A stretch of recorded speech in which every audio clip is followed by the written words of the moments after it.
Carbohydrates are a major source of energy in our diet. Foods high in carbohydrates include bread, pasta, potatoes, and rice. If we take in more carbohydrates than we use for energy, we convert the excess into fat, which can lead to a weight gain. Carbohydrates can be simple and complex. Simple carbohydrates includes monosaccharides and disaccharides. A monosaccharide is a simple sugar that consists of only one unit.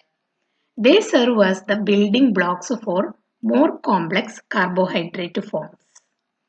Fructose, glucose, and galactose are examples of monosaccharides. Fructose is present in fruit sugar, glucose is present in body's blood sugar, galactose is present in part of milk sugar. Disaccharides contain two sugar units. Examples of disaccharides are sucrose, maltose, and lactose. Sucrose is our table sugar, maltose is the malt sugar, and lactose is the milk sugar. Sucrose is formed from glucose and fructose. Maltose is formed from 2 units of glucose, and lactose is formed from galactose and glucose. The sugar monomers are joined by glycosidic bonds. Polysaccharides are complex carbohydrates composed of long chains of monosaccharides combined through glycosidic bonds. Starch, cellulose, and glycogen are examples of polysaccharides.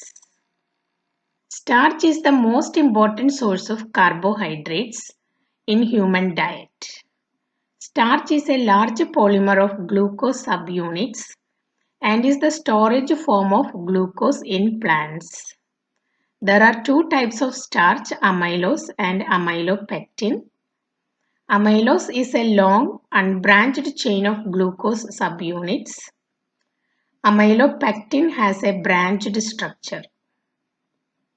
Cellulose is the structural component of plant cell walls. Glycogen is the storage form of carbohydrates in animals.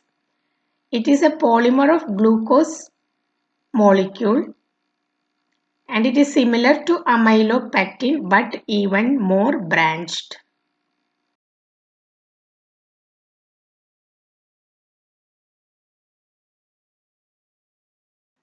All of the monosaccharides and most of the disaccharides can be oxidized. When the cyclic structure opens, the aldehyde group is available for oxidation. Benedict's reagent contains Cu2 plus ions that is reduced to copper 1 oxide. Thus, all sugars that react with Benedict's reagent are called reducing sugars. Ketoses also act as reducing sugars as the ketone group on carbon 2 isomerizes to give an aldehyde group on carbon 1. When oxidation of a sugar occurs, the Cu2 plus is reduced to Cu plus, which form a red precipitate of cuprous oxide. The color of the precipitate varies from green to red depending on the concentration of reducing sugar. Sucrose is not a reducing sugar as it cannot revert to the open chain form that would provide the aldehyde group needed to reduce the cupric ion.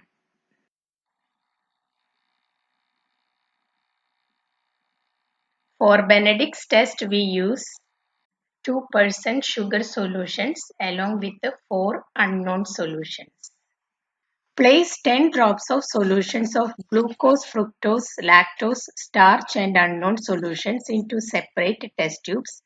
Label each test tube and add 1 ml of Benedict's reagent to each sample.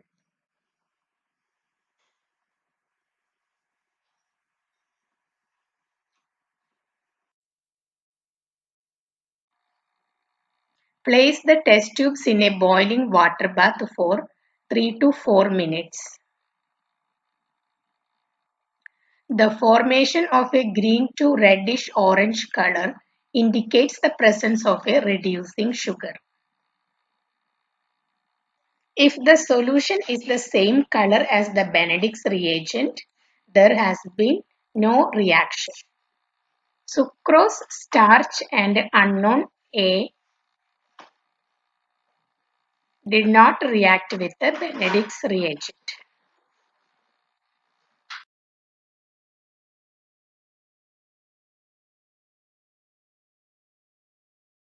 We use the same sugar solutions and unknown solutions for Selivanov's test.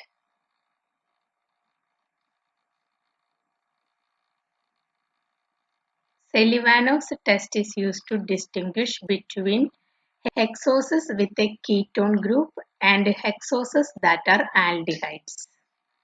With ketosis, a deep red color is formed rapidly. Place 10 drops of sugar solutions into the respective test tubes. Label each test tube and add 1 ml of Selivanov's reagent to each sample. Place the test tube in a boiling water bath for 1 minute. A rapid formation of a deep red color indicates the presence of a ketose. Observe the color change in each test tubes.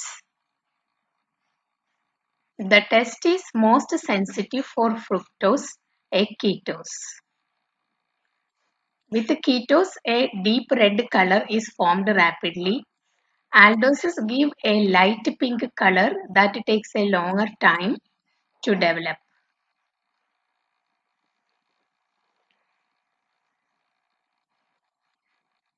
Unknowns A and B are positive for ketosis.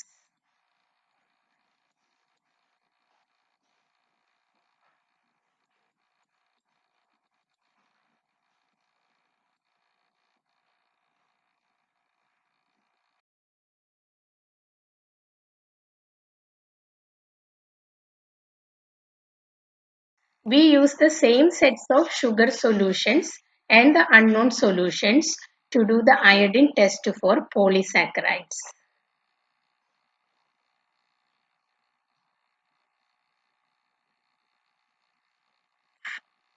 Using a spot plate, place 5 drops of each sugar solution into the corresponding wells.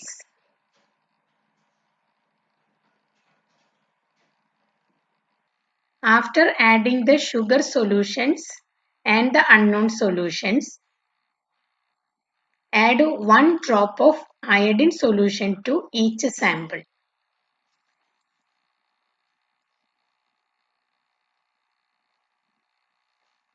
A dark blue color is a positive test for amylose in starch.